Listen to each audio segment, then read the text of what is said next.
Histoire bizarre des abonnés. Je m'appelle Jonathan et je vais vous raconter un truc de fou que j'ai vu arriver, mec. C'était au travail de ma mère. Elle travaille dans un hôpital public au centre-ville. Un endroit qui, à première vue, semblait venir d'une autre époque. Les murs étaient écaillés, les fenêtres grinçaient avec le vent et l'odeur de produits de nettoyage arrivait à peine à masquer celle de la moisissure incrustée là-bas. C'était un hôpital super vieux, fatigué, qui n'avait pas l'air d'avoir été rénové depuis des décennies, Léo. J'avais l'habitude d'y aller après l'école, puisque ma mère restait jusqu'à tard. Et il n'était pas rare que je me perde dans ces couloirs mal éclairés. Parfois, le seul son qui brisait le silence était l'écho lointain d'une machine en marche. Un moniteur cardiaque qui bipait ou un téléphone qui sonnait sans cesse au loin.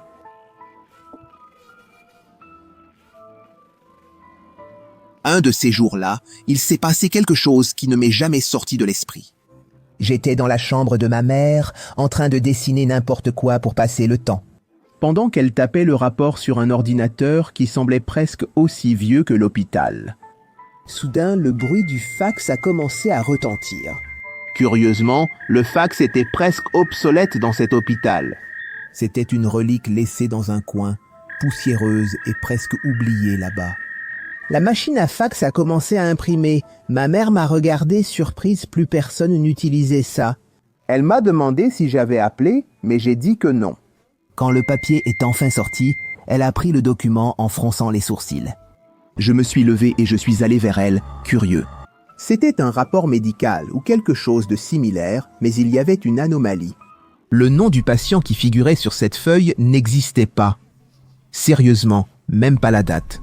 Il n'y avait aucune trace de qui avait envoyé ça, comme si le fax s'était connecté à un endroit entre le présent et le néant. Les mots sur le document étaient brouillés. Certaines phrases semblaient n'avoir aucun sens, comme s'il s'agissait de fragments d'un texte plus long, mais incomplet. C'était troublant.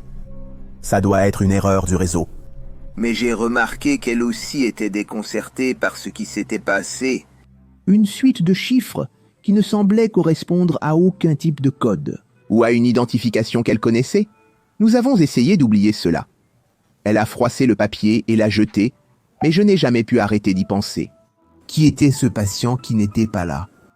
Serait-il dans un autre plan, soigné par des médecins que nous ne pouvions pas voir, et le document a été généré à cause de cela? L'appareil a communiqué avec l'autre monde. Mec! Quelques jours plus tard, une nuit, quand ma mère est rentrée à la maison, elle a dit que le personnel du travail n'utilisait plus cette machine à fax. Elle ne fonctionnait même plus. Selon eux, c'est une preuve de l'existence du surnaturel. Je n'y suis jamais retourné, par peur qu'il arrive quelque chose à ma mère. Les gars, j'ai sorti une nouvelle bande dessinée dans la boutique, Cartoon Cat contre Siren. C'est une histoire qui se déroule dans une terre détruite par ces créatures bizarres. Elle montre le combat entre ces deux titans. Qui sera le vainqueur de cette bataille? C'est la grande question que nous voulons tous savoir. Et si tu ne connais pas, nous avons l'histoire de Léo et Mamie dans une aventure contre les forces du mal. Des enfants du quartier disparaissent mystérieusement. Que se passe-t-il donc? Est-ce que Léo et Mamie réussiront à percer ce mystère? Nous avons aussi d'autres bandes dessinées, ajoute ce numéro WhatsApp de la boutique et nous serons là pour t'aider. Je m'appelle Brandon et depuis tout petit, les histoires que mon grand-père racontait m'ont toujours donné des frissons. C'était un homme silencieux, mais quand il commençait à parler, il était impossible de ne pas prêter attention. Parmi toutes les histoires, il y en avait une qui me faisait toujours plus peur que les autres.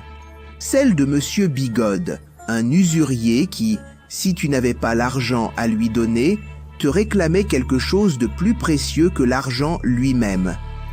Cet homme, Brandon, il apparaît quand tu en as le plus besoin. Il va te donner la somme que tu veux, sans poser de questions.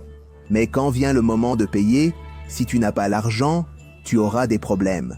Je n'ai jamais su si c'était réel ou si mon grand-père voulait juste me faire peur pour que je ne m'attire pas d'ennui. Mais la dernière nuit où je l'ai vu, tout semblait différent. Il était assis dans le fauteuil, le regard fixé sur la cheminée éteinte. On pense qu'on s'enfuit, mais personne n'échappe au monsieur à la moustache, Brandon. Il a murmuré ça presque pour lui-même, avec une tristesse que je ne lui avais jamais vue. Je suis resté éveillé pendant des heures, incapable de bien dormir, en pensant aux paroles de mon grand-père.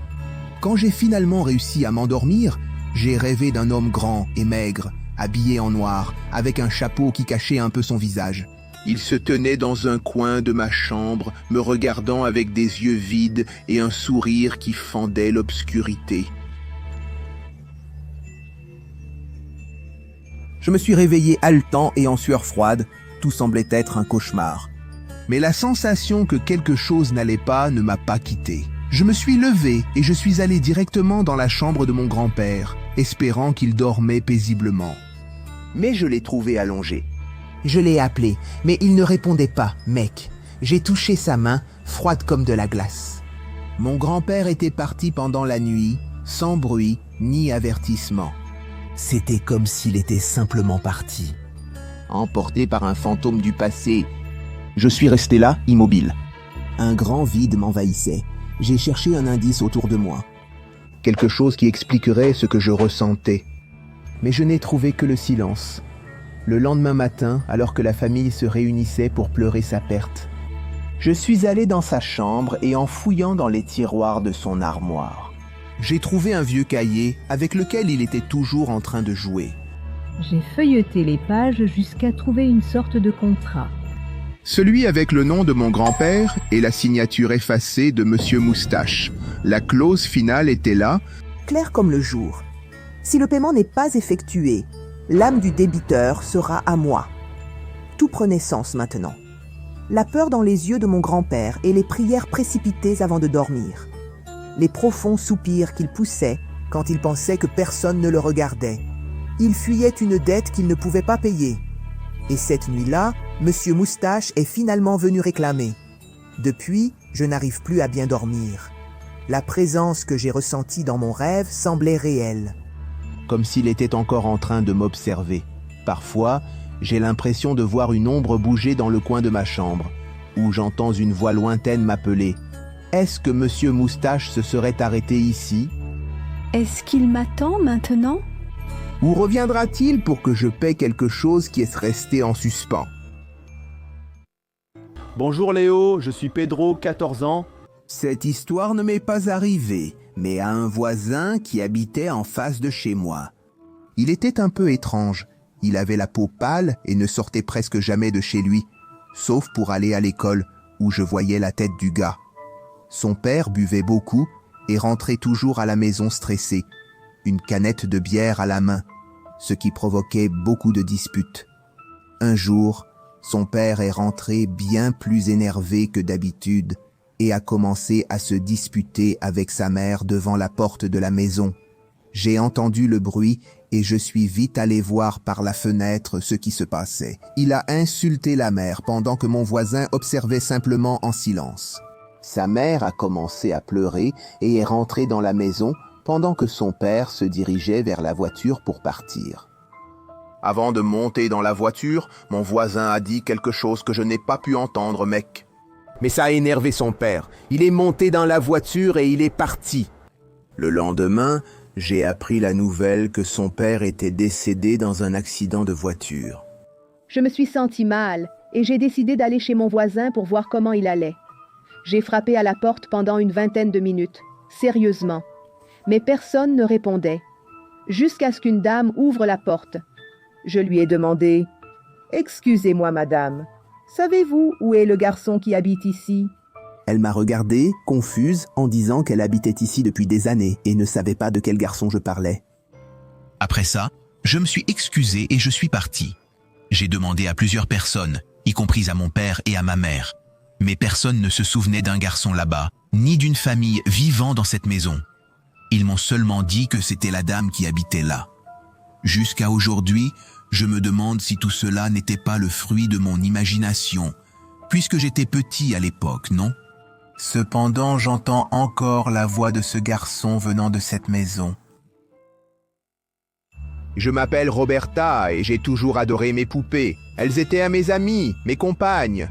J'avais des poupées de toutes sortes, grandes, petites, en tissu, en porcelaine. Je les arrangeais tous les soirs avant de dormir, les plaçant dans un coin de la chambre, toujours face à mon lit, comme si elles étaient mes gardiennes. Chacune avait un nom, une histoire, et je leur parlais comme si elles étaient réelles. Pour moi, elles l'étaient. Tout a changé quand nous avons emménagé dans cet ancien appartement. Ma mère a dit que c'était temporaire, juste le temps que les choses s'améliorent. Mais je n'aimais pas cet endroit. L'immeuble était ancien, avec des murs écaillés et des couloirs sombres qui semblaient interminables. Et l'ascenseur. Ah, cet ascenseur est vraiment sinistre. Un monstre de fer bruyant qui grinçait et gémissait comme s'il était vivant. Comme s'il détestait chaque personne qui y entrait. Chaque fois que quelqu'un l'utilisait, un bruit métallique résonnait dans tout le bâtiment. Un grincement profond se propageant à travers les étages me donnait la chair de poule. Au début, j'essayais d'ignorer le bruit, de me concentrer sur mes poupées et sur les histoires que j'inventais avec elles. Mais ensuite, quelque chose d'étrange s'est produit. Les poupées disparaissaient. La première fois, j'ai pensé que j'avais oublié où je l'avais mise. Mais chaque soir, je les rangeais avec soin.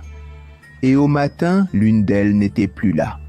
Je cherchais partout, je retournais la chambre, mais je ne trouvais rien. Cela s'est répété pendant plusieurs nuits. Chaque matin, il manquait une poupée de plus. J'en parlais avec ma mère, mais elle me disait toujours que je devais sûrement jouer ou que je les avais rangées quelque part et oubliées. « Roberta, tu dois rêver, ma fille. » Elle disait ça sans jamais vraiment me regarder. C'était comme si elle ne voulait pas croire que quelque chose d'étrange se passait. Une nuit, alors qu'il ne restait plus que 6 poupées, j'ai décidé que j'allais protéger celles qui restaient. Je les ai toutes prises et je les ai mises dans un coffre en bois qui se trouvait sous mon lit. J'ai fermé le coffre avec force, ressentant un certain soulagement. Personne ne les toucherait là. Mais cette nuit-là, le bruit de l'ascenseur semblait encore plus fort. Ce n'était pas juste un grincement, Léo. On aurait dit que le métal se traînait, se tordait. Je me suis réveillé plusieurs fois à cause de ce bruit qui semblait maintenant encore plus proche. Comme s'il rampait dans le couloir et venait vers moi. Le matin, la peur rongeait déjà mon courage. La première chose que j'ai regardée, c'était sous le lit. Le coffre était toujours là. Exactement comme je l'avais laissé. J'ai ouvert le couvercle par précaution. Le coffre était vide. Mes poupées avaient disparu. Toutes. C'était insensé. Personne n'aurait pu y toucher. Ou bien, est-ce que quelqu'un aurait pu ? J'ai couru vers ma mère, presque en criant, mais elle était occupée.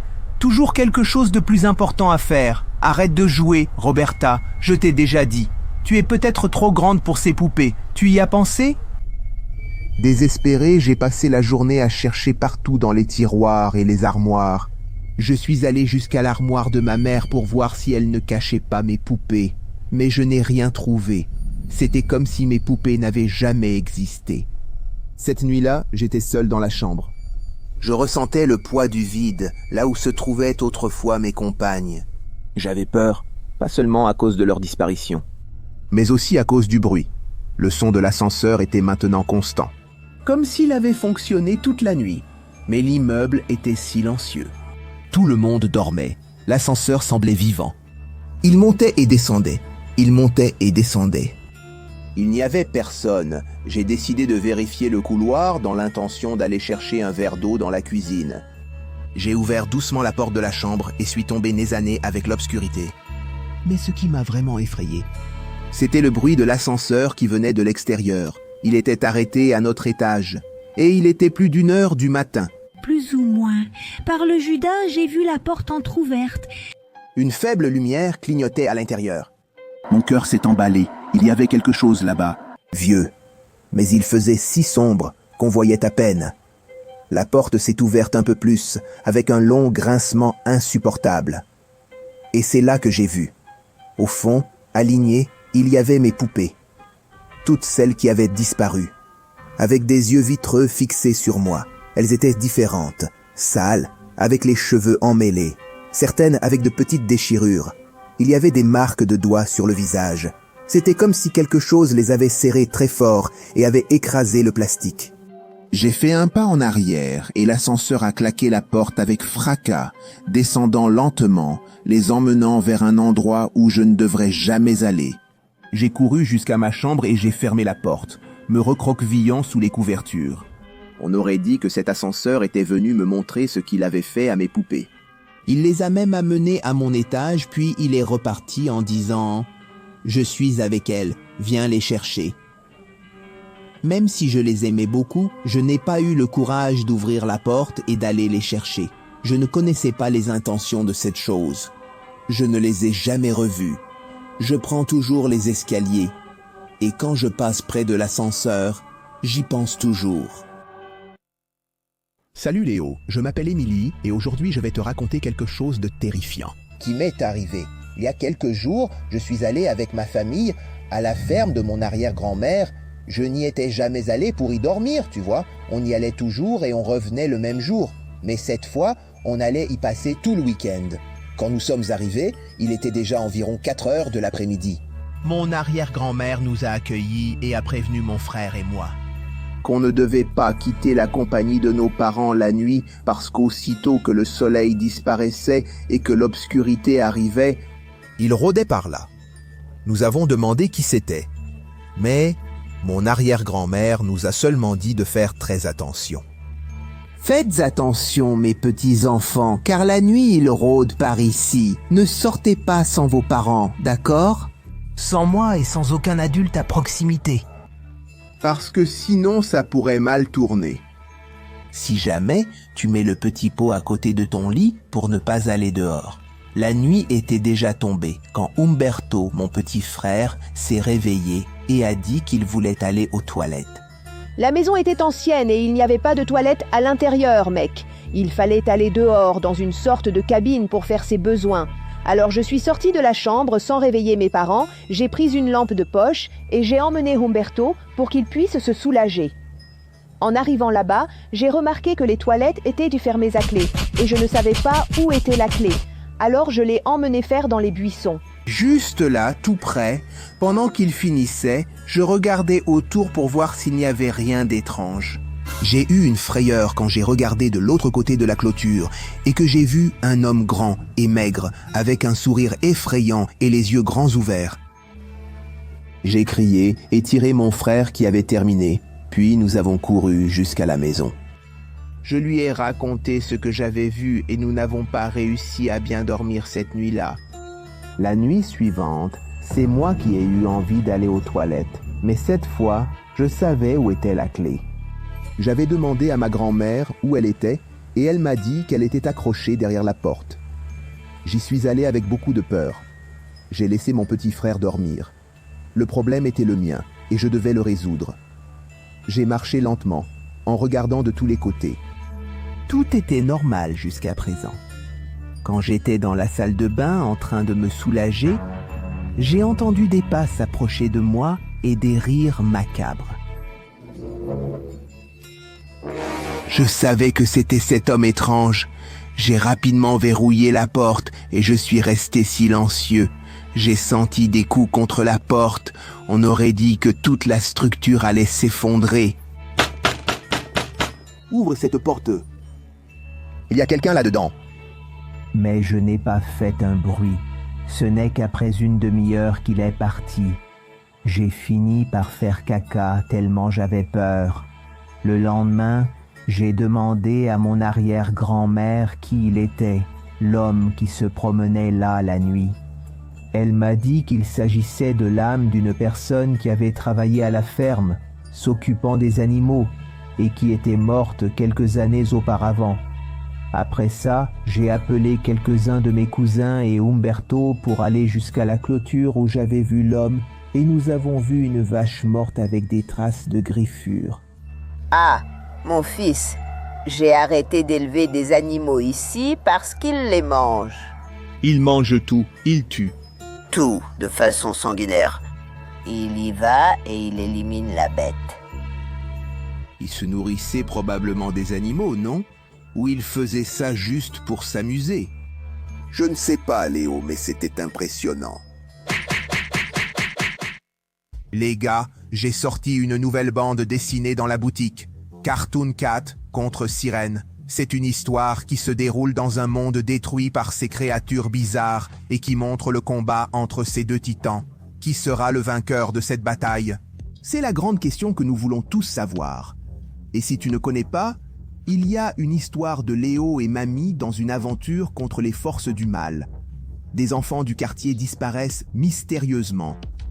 Que se passe-t-il donc? Est-ce que Léo et Mamie réussiront à découvrir ce mystère? Nous avons aussi d'autres bandes dessinées. Ajoute ce numéro WhatsApp du magasin et nous serons là pour t'aider. Bonjour, je m'appelle Damio et je veux partager une histoire qui a complètement changé ma vie, mec. Je vivais avec ma mère dans un petit appartement et chaque fois qu'elle se plaignait du désordre que je laissais dans ma chambre, je n'y prêtais pas vraiment attention. Ma mère se disputait toujours avec moi à cause des morceaux de biscuits tombés par terre, des miettes de nourriture éparpillées. Tu vois, mec? Et d'autres restes que je laissais partout.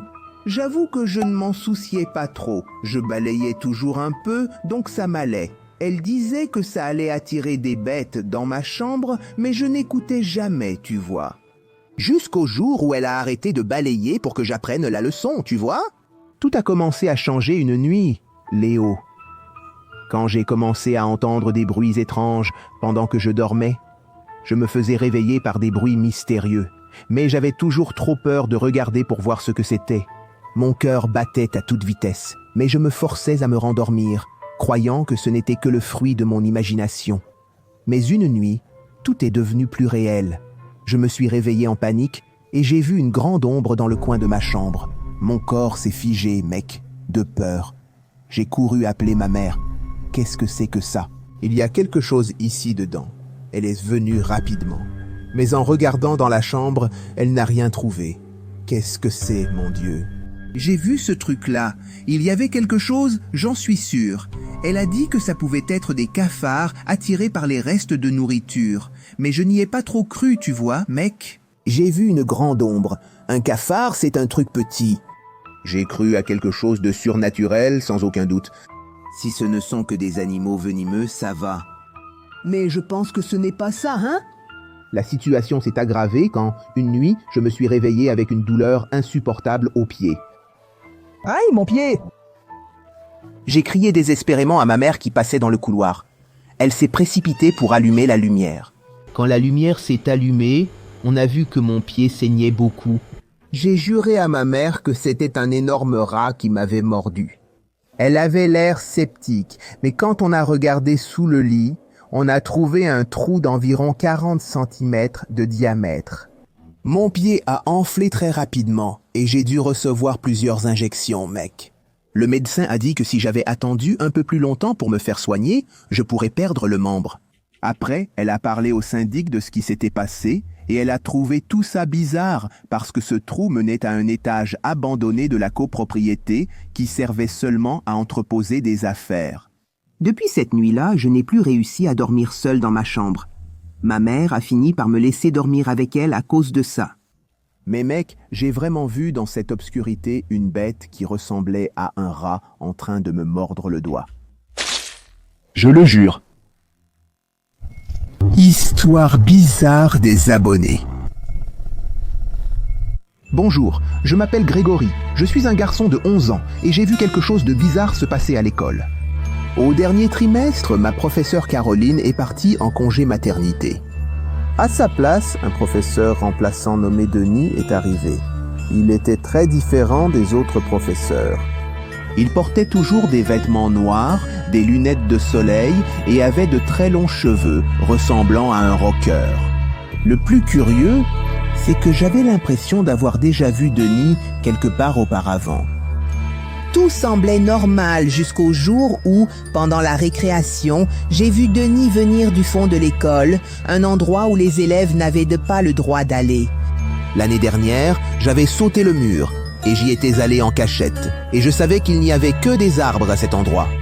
Denis avait un parapluie noir, apparemment pour se protéger du soleil, ce qui a marqué mon esprit.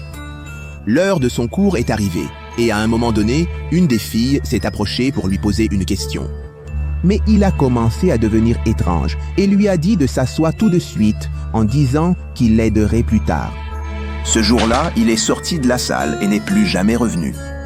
Les jours ont passé et par curiosité, je suis allé à l'endroit interdit où j'ai vu le professeur.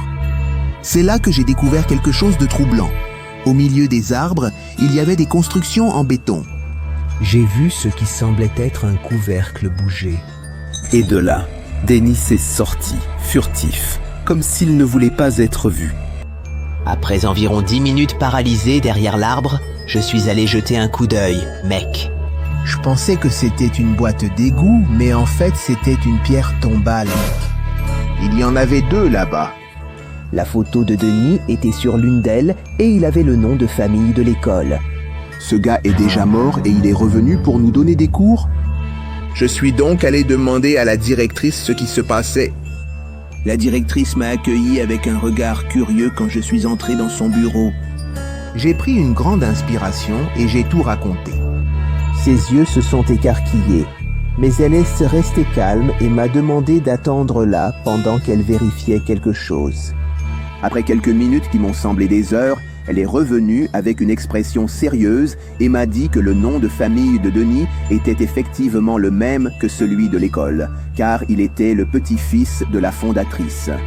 Elle a expliqué que Denis était mort il y a quelques années dans un accident mystérieux.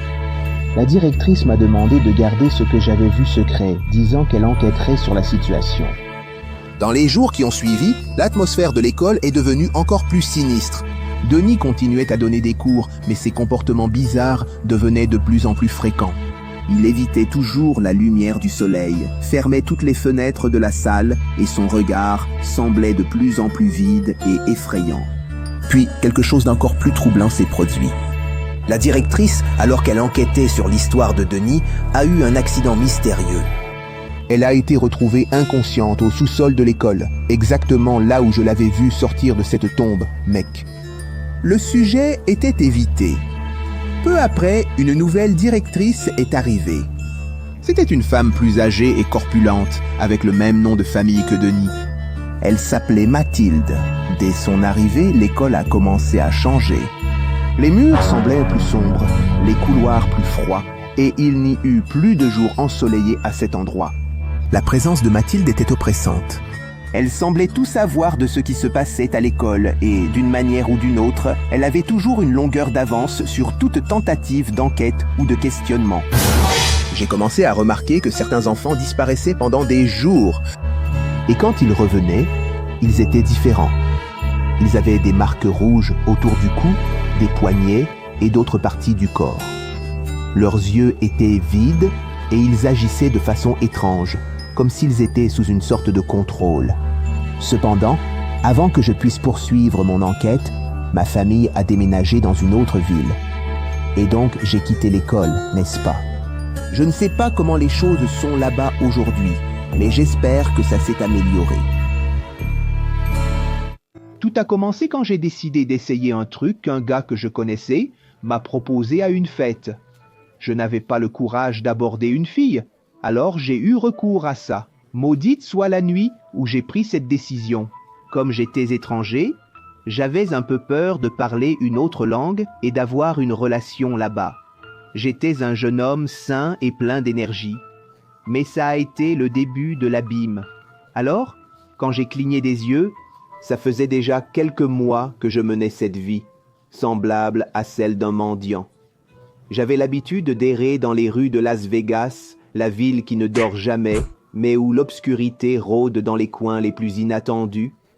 Ma vie était un chaos, alimenté par ces trucs qui me tenaient captif, tu vois. Quand je n'arrivais plus à me maintenir à la surface, j'ai trouvé refuge dans les tunnels d'égouts de la ville. Un monde souterrain auquel la société préfère ne pas penser. Dans ces tunnels, j'ai rencontré un homme que je pensais être mon compagnon de malheur. On vivait en partenariat, ramassant des provisions et partageant le peu qu'on arrivait à trouver. Tiens, mon frère, encore une dose pour toi. Vas-y, c'est facile. Tu me paieras plus tard, mec, pas de souci. Mais quelque chose n'allait pas. Il y avait quelque chose de surnaturel dans sa façon de bouger. Ses yeux brillaient dans l'obscurité, d'une manière que je n'avais jamais vue auparavant. Je ne voulais pas y croire, mais la vérité s'est révélée à moi de façon terrifiante. Une nuit, je me suis réveillé d'un sommeil agité pour le trouver. C'est alors que je l'ai vu. Il était plus noir que l'obscurité elle-même. Il planait au-dessus de moi. Son visage était déformé, la pure incarnation d'un démon. J'ai essayé de m'éloigner, mais il était déjà trop tard. Il m'a dit que j'avais une dette à payer avec lui. D'un coup, il m'a arraché l'œil gauche. « Tu me dois quelque chose et je vais te prendre un œil. » C'est mon paiement juste. La douleur était insupportable, mais la terreur de savoir que je vivais aux côtés d'un démon était encore pire. À partir de ce moment-là, ma vie dans les tunnels est devenue un cauchemar permanent. Les arrêts ne suffisaient plus à éloigner la peur et la paranoïa. Et lors d'une nuit infernale, d'autres démons sont apparus. Quand je me suis réveillé et que j'ai vu ça, mec, je n'avais plus de pieds. Léo. Je saignais au bord de la mort et je n'avais aucune idée de comment j'allais survivre. Comme j'étais constamment défoncé, je n'ai pas réussi à sentir ce qui s'était passé. Miraculeusement, quelqu'un m'a trouvé là-bas, effondré dans ces tunnels et m'a emmené à l'hôpital. Je pense que c'était quelqu'un d'une maison de réhabilitation qui m'a trouvé là et a essayé de me sauver. Je me souviens seulement qu'à l'hôpital, j'ai été rejeté parce que je n'avais pas de papier. Et je suis resté dans la rue comme ça. Un homme brisé, physiquement et spirituellement. Survivre était un mystère. Mais j'y suis arrivé, Léo. Jour après jour, je me suis relevé. Maintenant, en 2024, ma vie a pris un tournant. D'une manière ou d'une autre, j'ai réussi à quitter la rue et à entrer dans un programme de réhabilitation. Ce n'est pas facile, mais je suis sobre et j'essaie de reconstruire ce qui reste de ma vie. Les cicatrices, tant physiques qu'émotionnelles, sont des rappels constants de mes jours passés dans ces tunnels. Et des démons que j'ai affrontés. Je partage mon histoire pour que d'autres sachent que même dans les profondeurs de l'enfer, il existe une voie de rédemption, bien que difficile. Mais je prouve chaque jour que c'est possible. Jusqu'à aujourd'hui, je me demande si cette personne avec qui j'étais, si c'était vraiment un démon ou si c'était le fruit des substances toxiques que je consommais là-bas. Mais de toute façon, je ne veux plus jamais entendre parler de ça, Léo. Merci. J'espère que vous avez apprécié cette étrange histoire d'abonné. Si vous souhaitez soumettre une histoire pour cette rubrique, envoyez simplement un email à inscrit@gmail.com. Entendu? Je m'arrête là. Salut!